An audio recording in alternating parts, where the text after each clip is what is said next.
Ricardo Quaresma, un joueur sensationnel qui a marqué toute une génération de passionnés de football. Des dribbles renversants, des frappes tonitruantes et surtout ce fameux trivela, cet extérieur du pied qui a marqué toute une génération du football et surtout fait des ravages face à tous les adversaires qui ont pu croiser sa route. Les amis, Quaresma était censé devenir le maestro du football portugais avec un avenir bien supérieur à celui prévu pour Cristiano Ronaldo. Et pourtant, le joueur a vu sa carrière tomber dans les abysses du football. Aujourd'hui dans Call Interview, on va creuser un peu et essayer de comprendre pourquoi. C'est parti.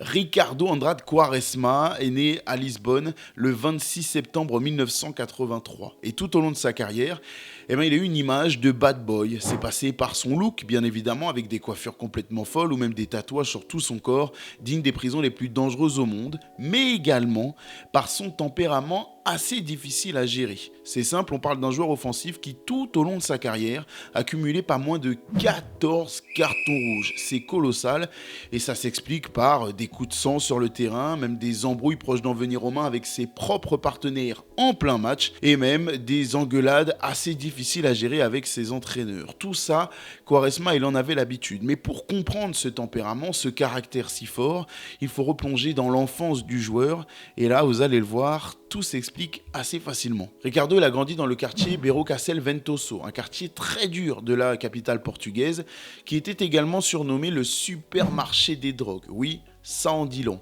Il est né d'une mère d'origine angolaise et d'un père qui l'a abandonné pendant plusieurs années, qui lui vient de la communauté rome. Et ses origines, elles ont été particulièrement difficiles à porter pour Quaresma parce qu'elles ont entraîné pas mal de discrimination de la part des gens qui l'entouraient. À l'école ou ailleurs, à chaque fois que quelque chose se passait, quelque chose de négatif bien entendu, eh bien c'était pour sa pomme. Il se souvient d'ailleurs d'une anecdote qui a pas mal marqué son enfance, traumatisé même le joueur. Elle porte sur un événement de l'école. Une veste a disparu et là, tout le monde, adulte comme enfant, l'a stigmatisé, pointé du doigt et simplement désigné comme le suspect numéro 1 de cette affaire. Et pourtant, le propriétaire de la veste s'est souvenu quelques minutes plus tard avoir oublié son vêtement quelque part. Il s'est simplement rendu le chercher et l'a retrouvé, ce qui a permis d'élucider cette petite histoire. Mais malgré les accusations, malgré l'affaire résolue, eh bien personne, absolument personne n'est venu s'excuser auprès du petit Quaresma. Et ce genre de comportement, cette considération de la part des autres, ça l'a beaucoup marqué et conditionné son comportement vis-à-vis des autres plus tard, que ce soit dans sa carrière de footballeur, mais également dans sa vie de tous les jours. C'est lui qui le raconte dans une interview consacrée à Gaulle. Dans les yeux des autres, j'étais toujours coupable d'être un gitan.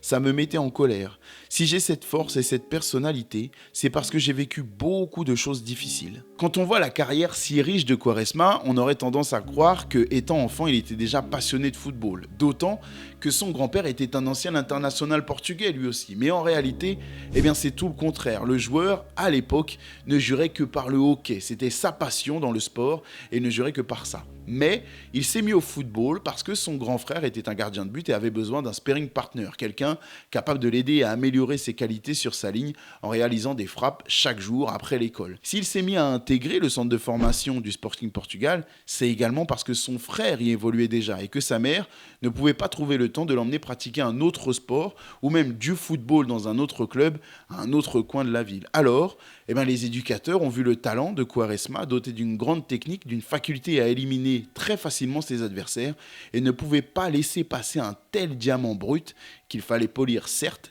sous leur nez et le voir évoluer dans un autre club. Par conséquent, ils l'ont fait intégrer le centre de formation, mais il y a eu pas mal d'obstacles. Le premier, c'est son tempérament dont je vous ai parlé et sa colère très difficile à gérer lorsqu'il était confronté à toute forme d'autorité. Mais une fois sur un terrain de football, ces problèmes de tempérament se transformaient en rage de vaincre qui l'ont aidé à franchir tous les obstacles qu'un jeune homme peut rencontrer au sein d'un centre de formation. L'autre petit point qui a un petit peu enquiquiné les coachs de l'époque, c'est que le joueur ne jouait exclusivement qu'avec son extérieur du pied. Et ça, selon la légende, c'est dû à une malformation dont souffrait à l'époque, en tout cas c'est ce que la légende dit, dont souffrait à l'époque Quaresma. Effectivement, son pied aurait été légèrement incliné vers l'intérieur, ce qui fait que naturellement, lorsqu'il tapait le ballon, il le tapait de l'extérieur du pied au point d'en devenir un des maîtres, un des hommes les plus habiles dans ce domaine et d'en faire son fonds de commerce. En 2000, Ricardo est appelé avec les U16 du Portugal pour disputer l'Euro.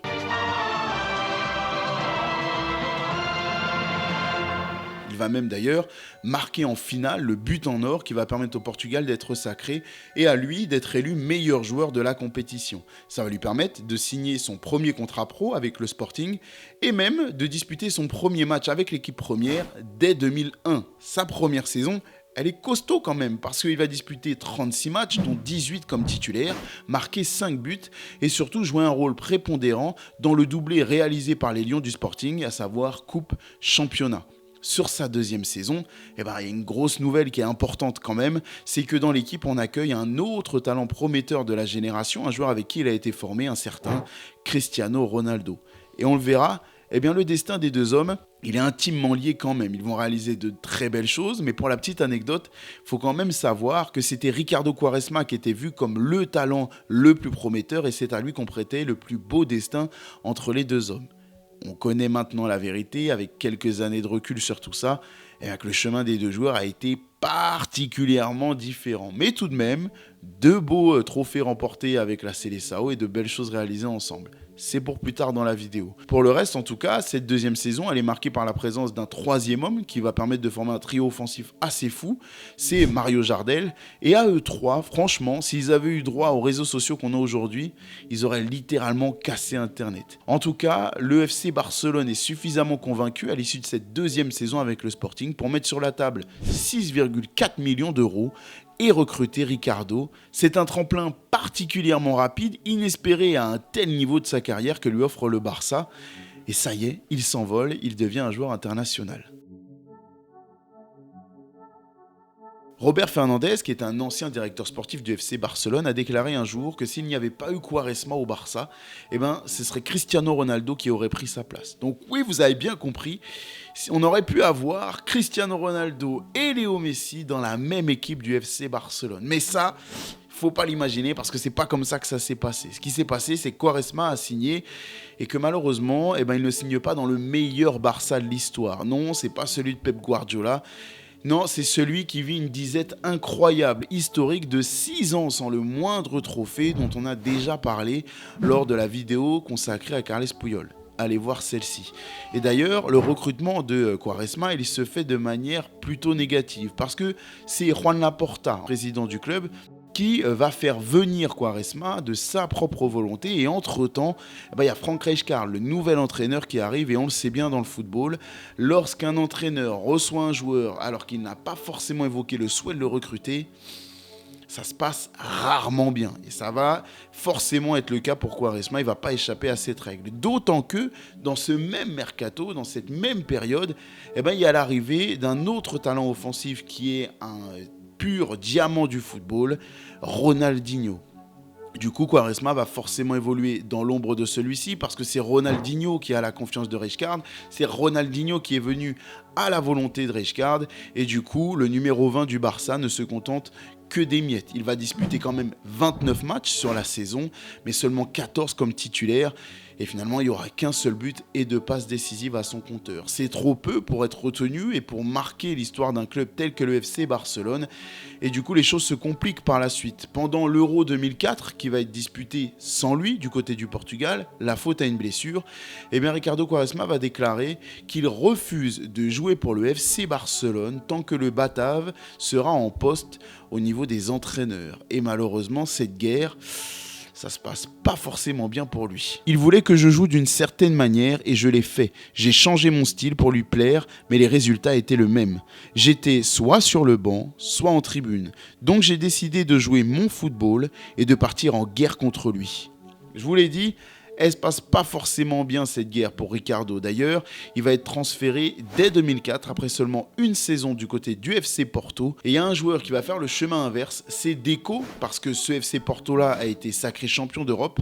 Et Deco va être désiré par le FC Barcelone de Frank Rijkaard. Il va donc faire, comme je vous l'ai dit, le chemin inverse de Quaresma, accompagné quand même dans l'offre de 15 millions d'euros de la part du FC Barcelone pour recruter ce talent incroyable du Portugal. Bon, quand on voit les performances du FC Barcelone, de Frank Rijkaard, de Deco et de toute leur bande Blaugrana, on se dit que ce n'était pas forcément la mauvaise décision que de réaliser un tel transfert.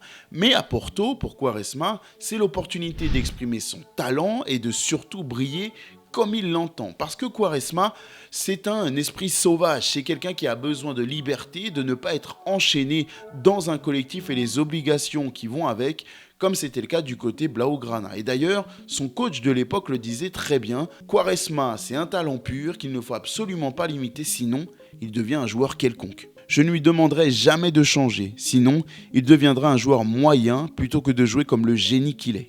De retour au pays, Quaresma, il veut tout casser. Et ça va être le cas dès sa première saison, parce qu'il va être élu meilleur joueur de l'année du FC Porto, qui finira d'ailleurs deuxième du championnat, mais également meilleur joueur portugais de l'année. Et ce titre, très précisément, il faut se dépêcher de le prendre, parce que derrière, il y a un certain joueur assez connu qui va débarquer, et puis c'est simple, il va le rafler chaque saison. Ce fameux joueur, vous l'avez compris, c'est Cristiano Ronaldo. Pour Quaresma, l'essentiel, il n'est pas dans les buts. Il n'y en a que 7 qui sont marqués pour 43 matchs disputés. Donc, il n'y a pas de quoi casser 3 pattes à un canard. Mais l'essentiel, il est ailleurs, comme je vous l'ai dit. Le joueur est capable de créer du danger constamment pour ses adversaires et des émotions constamment pour les supporters. On s'en souvient, le FC Porto avait remporté la Ligue des Champions face à l'AS Monaco en 2003 et derrière, le club a été dépouillé de tous ses talents par les meilleurs clubs d'Europe jusqu'à son coach José Mourinho. Il faut donc, autour de Quaresma, rebâtir un groupe qui va être capable de rouler sur le championnat portugais. Et ça va être fait avec pas mal de succès. Pour tous les nostalgiques du football des années 2000, accrochez-vous, je vous donne une petite dose qui va vous faire du bien avec quelques noms qui font plaisir. Écoutez ça. Lucho González, Bosingua, Diego, Lisandro Lopez, Elder Postiga et même Pepe qui était déjà là. Les Dragons vont réussir leur projet parce qu'ils vont réussir à remporter 3 fois de suite le championnat portugais. C'est donc un projet qui fonctionne et Quaresma, lui, de son côté, est au sommet de son art. Il le dira lui-même, il a quelques regrets parce que, à quelques détails près, les choses et sa carrière auraient pu être bien différentes. Si j'avais fait à Barcelone ce que j'ai fait à Porto, j'aurais pu prétendre à un ballon d'or. Meilleur joueur du championnat encore en 2006, c'est à la grande surprise qu'il ne sera pas sélectionné par le Portugal pour disputer le mondial en Allemagne. Il lui faudra attendre l'Euro 2008 à Quaresma pour connaître sa vraie première expérience internationale et elle va plutôt bien commencer parce qu'il marquera dès son premier match dans la compétition face à la République tchèque, ce qui annonce de belles choses. Le problème, c'est que le parcours du Portugal s'arrête bien plus tôt qu'espéré, dès les quarts de finale, la faute à l'Allemagne qui va se montrer sans pitié. Ce match, cette défaite, Quaresma la verra depuis le banc de touche seulement, mais derrière, le joueur est remonté à bloc. Il veut tenter sa chance, il est adulé à Porto au top de sa forme, il veut donc briller dans un top club européen. Et c'est un de ses compatriotes, José Mourinho, qui a pris la direction de l'Inter, qui va lui donner cette opportunité. Le joueur est donc transféré en Lombardie pour un transfert qui dépasse les 20 millions d'euros. C'est la nouvelle opportunité pour Ricardo Quaresma. Tout commence à merveille du côté de l'Inter. Ricardo Quaresma marque même pour son premier but face à Catane et se dit donc qu'il va enchaîner, briller à l'Inter sous les ordres de José Mourinho qui le connaît parfaitement et qui l'a examiné de très près lors de son passage à l'Inter. Mais contrairement à toutes les attentes, celle de Quaresma y compris, ce but sera le seul et unique but marqué par Quaresma sous le maillot des Nerazzurri. Oui, les choses ne se passent pas du tout comme attendu, à tel point que Quaresma ne se reconnaît plus. À Milan, j'ai perdu la joie de jouer. J'ai été peu à peu mis sur le côté, j'ai vu des vidéos et je ne me reconnaissais pas. Le matin, je me surprenais à pleurer lorsque je devais aller à l'entraînement. Alors que son ami Cristiano Ronaldo remporte le premier des 5 ballons d'or qu'il va remporter dans sa carrière, eh bien Quaresma, lui, est élu bidon d'or du Calcio, c'est-à-dire joueur le plus décevant du championnat italien. C'est une catastrophe pour lui qui a besoin de se relancer et qui va donc, en 2009, être transféré du côté de Chelsea. Il va y retrouver le bonheur de jouer au football, mais pas le chemin des filets. En ne disputant que 5 bouts de match et aucun but marqué, on ne peut pas dire que la performance et le résultat de ce prêt soient un véritable succès. Par contre, petit aléa du règlement, il va techniquement être lui aussi sacré champion en 2009 grâce aux performances de ses copains de l'Inter, même si il n'est pas dans l'équipe. Derrière, il va participer au triplé incroyable réalisé par l'Inter Milan de José Mourinho, à savoir le Scudetto, la Ligue des Champions et la Coupe d'Italie, mais avec un rôle fantomatique. Seulement 13 apparitions et 0 but marqué, 3 titularisations seulement. Bref, on est bien loin des attentes qui étaient placées en Quaresma. Le joueur n'a donc plus aucune solution parce que très naturellement, il n'est pas retenu pour disputer le mondial en 2010 à Naïsna.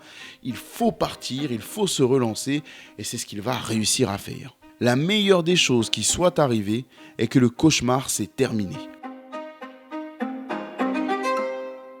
C'est au Beşiktaş que Quaresma va avoir l'opportunité de rebondir pour un transfert à hauteur de 7,3 millions d'euros. Et ce club, il est fait pour lui. Parce qu'au Beşiktaş, les fans sont incandescents et les joueurs sont de véritables rockstars. Et pour Quaresma, qui a le sang chaud, cette ambiance brûlante lui va à merveille. D'ailleurs, ça va se voir sur le terrain parce que pour sa première saison, le joueur va être décisif à 27 reprises en 39 matchs disputés. Et il va notamment y avoir un but marqué lors de la finale de la Coupe de Turquie que son club va remporter. Grâce à ses coups du foulard, grâce à ses extérieurs magiques, il va devenir le chouchou du Beşiktaş et va donc retrouver le plaisir du football, de la foule et surtout de sa passion. Mais quand tout va bien sur le terrain, c'est le comportement de Quaresma qui va venir noircir le tableau. Le premier coup de chaud pour Quaresma dans le championnat turc, il intervient en avril 2011. Il va s'en prendre en plein milieu d'un match à son coéquipier Nihat Kavesi qui a simplement raté une passe qui lui était destinée. Les deux joueurs vont être à ça d'en venir aux mains avant d'être séparés par coéquipiers et adversaires. Mais ça, vous me direz, dans le monde du football, 2 coéquipiers qui se crêpent le chignon, ça arrive, c'est dommageable, mais ça arrive. Mais les choses vont franchir un nouveau palier pour Quaresma dans l'énervement, dans l'agacement et avoir des conséquences bien plus importantes que celles-ci. Je vous amène au 8 mars 2012 et le ton avec son entraîneur va monter fort et même très très fort. C'est simple, le joueur Quaresma est remplacé à la mi-temps d'un match. Il n'a pas apprécié cette décision et va le faire savoir à son coach de l'époque, Carlos Carvalhal.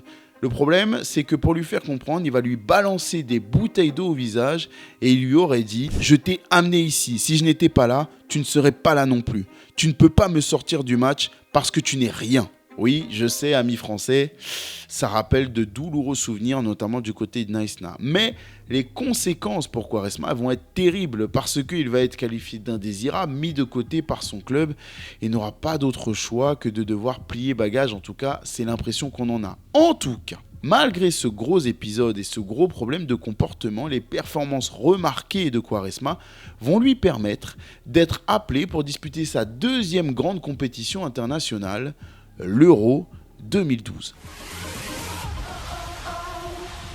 Sauf que cette 2e compétition, cette grande compétition internationale, Quaresma va la voir depuis le banc de touche, dans son intégralité. Et ça, pour un joueur tel que lui, c'est très difficile à digérer.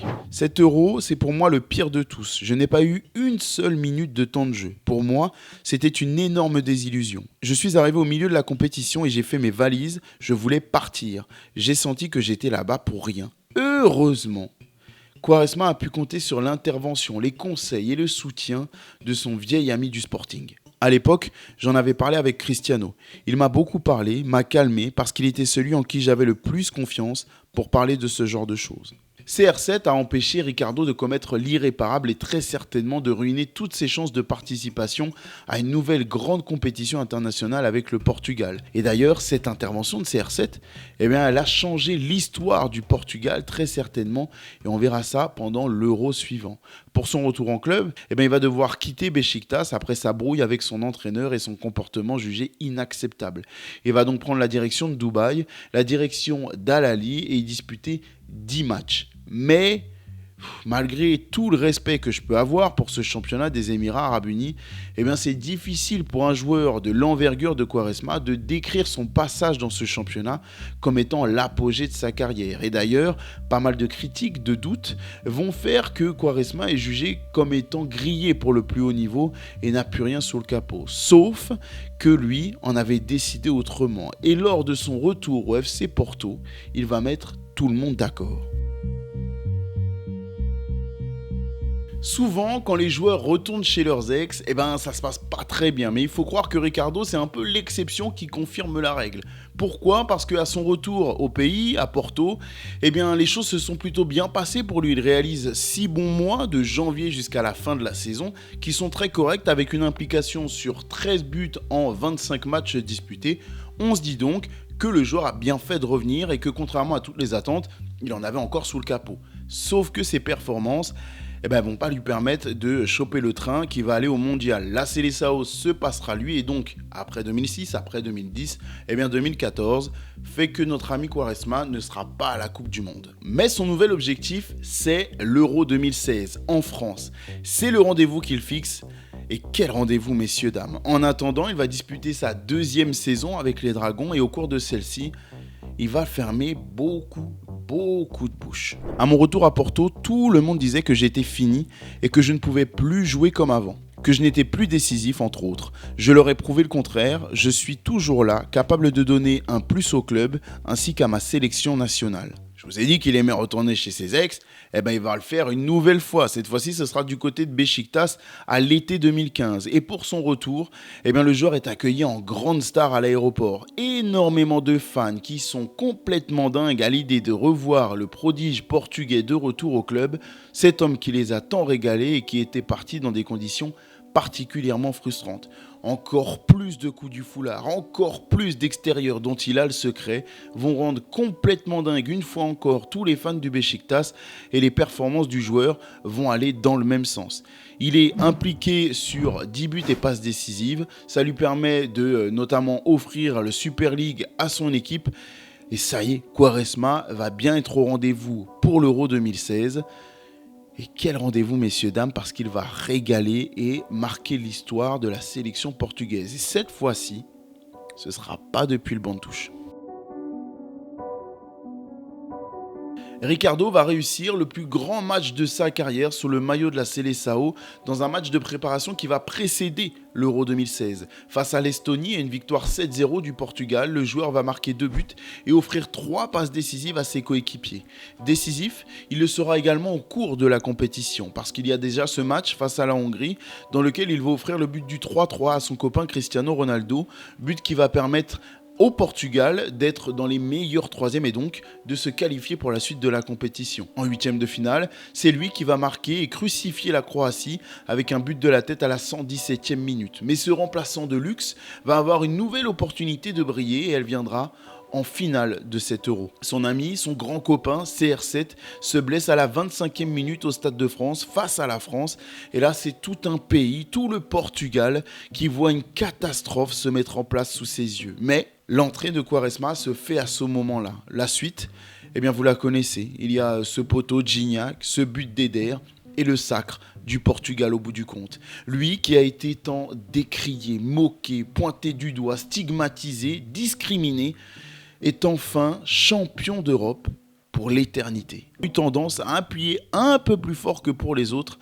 leur tacle au moment d'intervention sur le joueur. Mais quoi qu'il en soit, lui reviendra avec une saison plutôt moyenne du côté de Kassim Passa avant un retour au Portugal, mais ce ne sera pas à Porto, ce sera au Vitória de Guimarães.